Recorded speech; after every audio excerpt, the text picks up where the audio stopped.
പ്രാഥമിക അംഗത്വത്തിൽ നിന്നും സസ്പെൻഡ് ചെയ്തിരിക്കുന്നു അല്ലേ?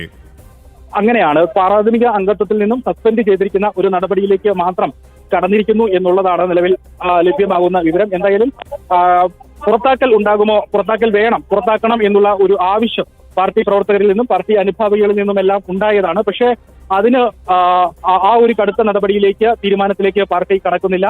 സസ്പെൻഷനിൽ മാത്രം ഒതുങ്ങുന്നു. കൂടുതൽ ആളുകളെ പാർട്ടി നേതാക്കളെ അടക്കം, പ്രധാനപ്പെട്ട നേതാക്കളെ അടക്കം വെട്ടിലാക്കുന്ന ഒരു ഘട്ടത്തിലേക്ക്, CPM-നെ പ്രതിരോധത്തിലാക്കുന്ന ഒരു ഘട്ടത്തിലേക്ക് പത്മകുമാറിനെ കടത്തിവിടാതെ ഒരു പ്രതിരോധം തീർക്കുക എന്ന നിലയിൽ തന്നെയാണ് ഇപ്പോൾ ഇങ്ങനെ ഒരു തീരുമാനത്തിലേക്ക് കിടന്നിരിക്കുന്നത് എന്ന് വേണം വിലയിരുത്താൻ.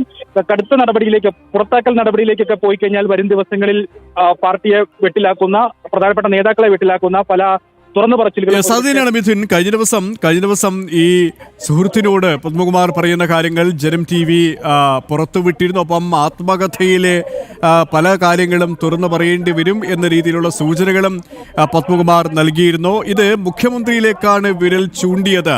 മുഖ്യമന്ത്രിയെ മാത്രമല്ല, CPM സംസ്ഥാന സെക്രട്ടറി ഉൾപ്പെടെയുള്ള സംസ്ഥാന നേതൃത്വത്തിൽ പലരും ഒത്താശയുണ്ടായിരുന്നു ഈ യുവതീ പ്രവേശനവുമായി ബന്ധപ്പെട്ട് ആസൂത്രിതമായ നീക്കം. DGP ശ്രീജിത്തിനെയും തന്നെയും എത്രയും പെട്ടെന്ന് തന്നെ അവിടെ നിന്ന് ശബരിമലയിൽ നിന്ന് മാറ്റുന്ന സമീപനമടക്കം, നിലപാടടക്കം, തീരുമാനമടക്കം സ്വീകരിച്ചത് ഇവരാണ് എന്ന രീതിയിലുള്ള വിമർശനം അദ്ദേഹം ഉന്നയിച്ചിരുന്നു.